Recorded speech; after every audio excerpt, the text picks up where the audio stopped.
مستنگ شہر میں چوری، دکانوں میں ڈکیتی، بدامنی کے خلاف تاجر سراپا احتجاج۔ بازار میں مکمل شٹر ڈاؤن ہڑتال کیا گیا۔ شہر کے تمام کاروباری مراکز اور مارکیٹیں بند رہی۔ بازار کی دکانوں میں مسلح ڈکیتی کے واقعے کے خلاف بازار یونین کی کال پر بازار میں مکمل احتجاج کیا گیا۔ سیکورٹی تاجروں کو نہیں ہے، ہمارے پاس نائل انتظامیہ ہے جو روڈوں پر صبح سے شام تک بیٹھا رہتا ہے، لیکن اس کو بازار کا کوئی پتہ نہیں ہے۔ بازار میں لوگ کلاشنیں اٹھا کر گھومتے ہیں اور تاجروں کو لوٹ مار کرتے ہیں دن دیہڑے۔ یہ تیسرا واقعہ ہے، اسی 2 ہفتوں کے دوران ہوا ہے۔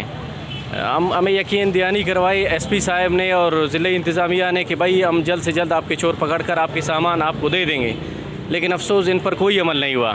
تو آج مجبوراً ہم نے ہڑتال کیا اور آج ہمارا ہڑتال کامیاب ہے۔ اگر ہم دیکھتے ہیں ہمارے مطالبات انہوں نے نہیں مانے تو ہم ابھی روڈ کی طرف جائیں گے اور بازار کو RCD مین روڈ کو بھی بند کریں گے انشاءاللہ۔ پورا بازار بند ہے، میجر چوک جتنے بھی ہمارے دکانیں ہیں سارے بند ہیں، جو بھی کاروبار ہے سب بند ہے۔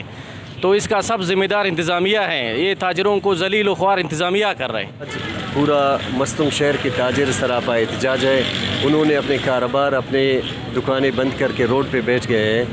اس کی وجہ یہی ہے کہ ہمارے علاقے میں بدامنی ہے، بدامنی کی وجہ سے تاجر برادری تجارت کرنے سے بالکل قاصر ہے، اور ہم نے یہی مطالبہ کیا ہے۔ ہمارا کوئی مطالبہ دوسرا نہیں ہے کہ ہمیں صرف سیکورٹی دیا جائے۔ تاجر برادری کی اپنی دکان ہے، اپنا کاروبار ہے، اپنا لیبر ہے، وہ اپنے آپ سے کرایہ دیتے ہیں، تو لیکن بدامنی کی وجہ سے تجارت نہیں کر پا رہے ہیں۔ اس لیے ہم حکومت وقت سے یہی اپیل کرتے ہیں کہ وہ یا تو اپنی ناکامی کا اعتراف کریں یا ہمیں امن بحال کر کے دیں تاکہ ہم پرامن طریقے سے اپنی تجارت کو بحال رکھ سکیں۔ سلسلہ جاری رہا، ہم ضلع مستنگ کے اس احتجاج کو طول دیں گے، یعنی 2-3 روز میں ہم اس کو داخل کر کے بالکل اپنا کاروبار ہم اسٹارٹ نہیں کریں گے۔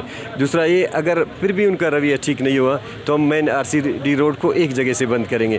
اگر ان کا رویہ پھر بھی ٹھیک نہیں ہو گیا تو ہم کال دے کر اپنے تمام تحصیلوں میں، کھڈیکوچہ میں، کردگاپ میں، درنگڑ کے مقام پہ، دشت کے مقام پہ، لکھپاس کے مقام پہ، اور انشاءاللہ ہم تمام روڈوں کو بلاک کر کے دکھائیں گے۔ گزشتہ ایک عرصے سے مستنگ سٹی میں چوری، رازانی، موٹر سائیکل چھیننے کے واقعات رونما ہو رہے ہیں۔ پولیس انتظامیہ ملزمان کی گرفتاری میں مکمل طور پر ناکام نظر آ رہی ہے۔ شہر کی دکانوں میں ڈکیتی کے ملزمان کی عدم گرفتاری کی وجہ سے شہری اور تاجر یکسر عدم تحفظ کا شکار ہو گئے ہیں۔ رپورٹ فیض دورانی، وش نیوز، مستنگ۔